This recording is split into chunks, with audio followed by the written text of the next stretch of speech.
message moko toye nango ya koyebisa peuple bandeko combat na biso epesi fruit nango n'est pas fruit pourri mais fruit ya kitoko oyo kopesa peuple santé malamu toye koyebisa bana mboka boye le 9 octobre 2021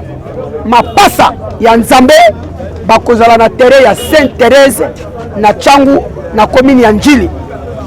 on a kopesa biso préparation par rapport ya marche oyo elekaki pe na marche oyo toko préparer message na koresa bandeko nanga bakolanda biso bolemba nzoto te toyebaki tina nini toanilaki marche oyo boyebi malamu ke mutu ya mayele mutu ya motuya pe mutu abwanya akomaka monguna ya bazoba komona mapasa mibale na kati ya Congo oyo tobengi Martin Fayulu pe Adolphe Muzito bakomi benemi ya badongolo miso ya mboka na biso bomonaki mokolo le 15 ndenge nini bapulusu ya miyibi oyo bazwa formation te oyo baedika bango na sens ya militaire te ndenge basimbaki mokonzi ya mboka Martin Fayulu na bilamba epesaki pasi na motema tango baeshuaki na message wana bapreparaki mpo na deuxième phase oyo tobengi marche le 29 c'était prévu na kati ya bango mibale moko akufa obie baboma bango mibale peuple atikala konyokama lokola baza bavisionnaire lokola bazali bato moko bamonaka mosika le visionnaire et l'aigle balobaki non tina ezali te ya kobimisa population na nzela esengeli tolengele marche malamu mpona kosala marche oyo tokoyeba koidentifie nani azali congolais nani azali étranger mpona kosala marche ya peuple lolenge longombani yango wana omonaki tina ya marche oyo biso tokosala mais bien ke esalamaki te tomoni déjà résultat ekomi komonana tosengaki parmi na bamarche na biso politisation ya seni ekoki kosalama te na kati ya mboka epuis bomoni lelo babengi basango babengi SSC mpona désignation ya nouveau président ya seni ça c'est une réussite mpona kana biso peuple parce que ezali cause ya lune ya bakomba oyo biso toza kobundela marche wana lelo tomoni ndeko Shole ndeko Bokundo baza na kati ya motivation mpona koyeba nani oyo bakopona mpona désignation ya seni oyo akobimisa mutu oyo peuple akopona na maponami ya 2023 yango omoni epesi biso esengo tozali toujours motivé ya koyebisa bandeko na biso nyonso le 9 biso baso na 14h juste mapasa mibale ya Nzambe oyo mokonzi atikela biso oyo Lumumba atikela biso oyo Kimbangu atikela biso bakozala na terre ya Sainte Thérèse mpona koyebisa peuple touti wapi tokomi wapi pe tozokende wapi parce que bango nde bato basimbi mwinda na butu mpona kolakisa nzela oyo peuple akotambola kino tokokoma na ngambo bolemba nzoto te komba na biso eza toujours na réussite toza na position malamu epuis bandeko ebele oyo baza komona komba na biso inutile lelo bamoni yango très utile pour votre information ngai nakomi koyamba même bandeko ya IDPS bakoya ya kosenga pardon ya koloba ndeko toyebaki te tokanisaki kote tokokende makambo ezali mais tokekota na kati ya maziba moye tokufa ezali te tozali bacongolais tozongi na nzela ya solo ezali Martin Fayulu mpe Adolphe Muzito. Merci, je crois que c'est moi monene parce que base ya Lamuka quartier 3 il y a un des poumons oyo boisika mokonzi ya mboka Martin Fayulu atiaka elika esika oyo mwana mboka Adolphe Muzito atiaka motema tellement tozalaki awa mokolo ya le 29 mercredi bisika oyo bakangaki biso devant base ya Lamuka ya quartier 3 nde tolobaki tokozonga lisusu kuna mpona kokenda koyebisa bango message oyo président élu Martin Fayulu na coordonnateur Adolphe Muzito batindi biso mpona koyebisa bango yango wana toyaki lelo awa mpona kotalisa bandeko ke marche le 29 ezalaki réussite parce que bandeko batambolaki na balabala jusqu'à ce que biso pe awa ya Kinshasa même leader na biso bazalaki te mais baforme biso bana totambolaki na bandeko elongo mpona kotalisa eke non peuple aza souverain yango wana toyaki koyebisa bandeko na biso ke bakonzi na biso bandeko bazoloba départ d'autres ke batrahi bakonzi na biso batrahi te parce que kopro ezalaki ya koboma balider na biso le 29 yango wana peuple elobaki bachef président élu Martin Fayulu le Premier ministre Adolphe Mozito bovana na ndako biso moko peuple tozwa likambo wana totambola yango wana monaki lokola peuple aboyaki ba leader na bango bazala exposé baboma bango nde ba leader na biso bavandaki na ndako biso tobimaki au travers République démocratique du Congo mobimba mais message ya esengo oyo tomemeli bango eza que makambu oyo biso tobandaki kotelemela yango makambu oyo bakanga biso tokota ba prison bakajo plusieurs fois ya consensus électoral lelo oyo boye mbano nango euti komonana na mikolo ezoya tokozwa candidat ya seni ya sika oyo boye ekozala lisusu Denis Kadima te parce que Félix asengi pardon epai ya Martin Fayulu na Adolphe Mozito Félix asengi peuple congolais pardon yango wana bomoni esengo na biso tozalaki lelo awa na quartier 3 mikolo ezoya tokozala na babase misusu mpona koconcertiser toujours peuple et puis message oyo boye tata mokonzi ya mboka oyo baponaki le vrai président élu Martin Fayulu na Adolphe Mozito balobi toyebisa bana Tchangu le 9 à partir ya 14h juste biso baso tokozala na mitingi na quartier 3 mpona kotalisa ete makambo oyo boye président élu Martin Fayulu bandaki koloba fui nango emonani yango tozobengisa bandeko na biso nyonso barésistant ya poto barésistant ya Lubumbashi ya Équateur ya Bandundu bisika bozali botelema miso likolo ya miso parce que le 9 bakonzi na biso bakoloba et puis le 16 tokoyeba nini oyo bakonzi bakoloba le 9 nde esalaka no emema biso na makambo oyo tokosala soki que bandeko oyo bakoti lelo réunion ya beshole na bandeko ya ICC bapesi biso compromis ya malonga te tokoyoka oyo boye balider na biso bakoloba soki balobi toke na gauche tokoyoka yango soki balobi toke na droite tokozala nsima toujours na bango donc balider na biso Martin Fayulu na Adolphe Mozito batikali kotrahir te sinon peuple nde emonaki ke non bakonzi na biso toyi koexpose bango te biso moko tozwa le devant ya makambo wana voilà un peu message oyo tolobi le 9 à partir à 14h totonda meke na libanda ya masano ya Sainte-Thérèse pour la kolakisa que non Martin Fayulu une solution Martin Fayulu une changement ya mboka na biso marche meeting populaire eza na Sainte-Thérèse le 9 octobre 2021 nde tosengi bakongolais nyonso bafana na mbila ya Kinshasa mingi nde ya Tchangu te répondre na appel ya balider na biso yo tomoni bitumba na bango ndenge komi efuta mbuma yango oyo bafingaki bao balobaki n'importe quoi bacomprendre Martin Fayulu a toujours Martin Fayulu achange kombo na ye te yango wana tozala nsima na ye tosoutenir ye pour ke abundela biso mboka nyonso soki elite eza te mboka eza mboka kokufa elite na biso lelo oyo eza Martin Fayulu eza Adolphe Mozito nde tozola na bango na nsima jusqu'à ce que mboka na biso kobonga donc bitumba oyo ya démocratie eza bitumba peuple congolais nyonso etali mutu moko te eza bitumba Martin Fayulu ye moko te ye bitumba na biso nyonso yango tozoya kosangana pourvu ke tobundela mboka et puis tobundela mboka to répondre bapele ya balider na biso oyo babengisi biso le 9 octobre 2021 na niveau ya Sainte-Thérèse voilà message nango asuka yango wana message ezali molulu monene ali ebengami na balider na biso ya Lamuka le 9 nde toyaki tokitaki sur le terrain to communiquer na peuple oyo ezali message ya bandeko biso totomilengela na grand meeting populaire ya le 9 na Sainte-Thérèse et puis totonda bango longonya mingi na oyo balakisaki na lutte na bango na quartier 3 moni tango balider balobaki non bana mboka botambola te mais bango balakisaki ete bitumbu ezali ya population bitumbu ezali ya population batambolaki puis mpona courage wana nde toyaki kotonda bango botondi koyebisa bango ete bitumbu ezali ya biso soki esengi totambola tokotambola na nzela na balabala ici en tout cas je profite aussi pour remercier bandeko message ezali moko be le 9 biso tout tozala wana le 9 toka nini oyo balider na biso bakobongisa mpona kolobela biso merci nayebisaki bino ke oyo tozoprepare tokoyebisa Tshilombo na basi na ye babongisaka bavalise na bango bakende ria Tshilombo akanganga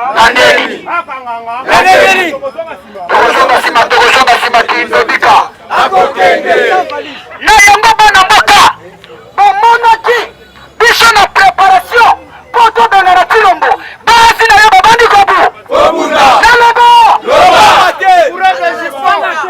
Lamuka oye.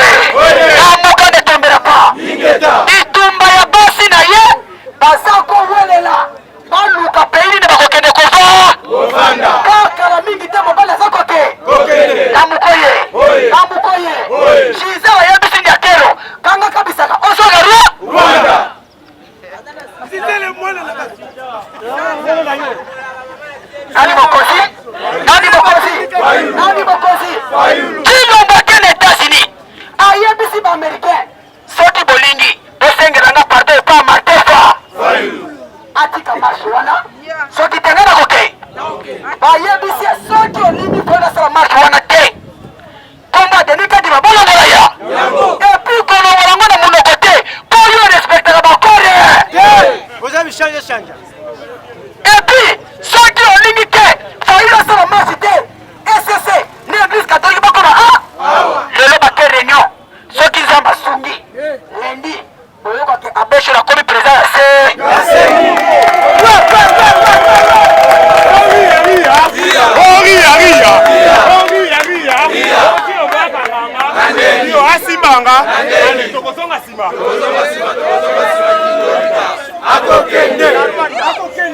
yango wana peuple mokonzi bandeko na biso nangaki nayebisa bino boye le 9 ntango tozoya boyebi badongolo miso bato ya bapromese bato tokokomisa kongo Allemagne bato tokosala boye baza ya kolala komanda échanger ka to échanger te yango wana bana lamuka tolobaka yango ntango nyonso marche ya le 29 balingaki baya kobomela biso lider na biso balingaki baya koboma Adolphe Muzito balingaki baboma Martin Fayulu po bazwaki barwandais baburundais na bakombata basimbisi bango mpona koya kosala mabe epai ya président élu Martin Fayulu yango wana ndenge boza awa quartier 3 bana lamuka toyokaki efort bosalaki bokangaki bakombataba oyo bayaki awa na Motorola tomonaki yango le 9 na 7 Thérèse ntango tokozala na marche tokengelana toveye na bakonzi na biso toveye na balider na biso tosala nini totalana yango wana tozotia motema na résistance parce que boyeba ke soki lelo Martin Fayulu basali ye mabe biso mpe tokosala nini tokobunga titokozwa Martin Fayulu mosusu ekozala lelo te ekozala lobi te yango wana tolobi bana lamuka boyeba ke esengo na biso ekomi kozonga yango wana bandeko na biso bamoni bakomi na perte de vitesse basalili badeklare ntango zone rouge me toyebisi Ngobila Jacqueline Ngobila awa eza yumbi te oyo eza ntango oyo eza quartier 3 esika oyo balongola pine ya motuka ya Mobutu eza boto eza bote obetala bamoko makasi mpona bana epui bakonzi na biso balobi toyebisa bino boye base oyo ya quartier 3 na mikolo ezoya tokozonga wana bisika tozalaki epui boyebaki bakonzi na biso bandeko ya diaspora balobi bana lamuka botrahi bakonzi na biso mpe tokotrahi bango yango wana bomonaki Martin Fayulu alobaki nakotikala jamais kozala mutu oyo bakobanda kokitisa ngai patalo na kinga babanda kokitisa ngai patalo na roi yango wana bomonaka Martin Fayulu aza moto ya postance yango wana bomonaka Adolphe Muzito aza homme intègre soki ezalaki mpona primature soki ezalaki mpona misala lelo oyo boboneli bomona balider na biso bakoti na inyosa salite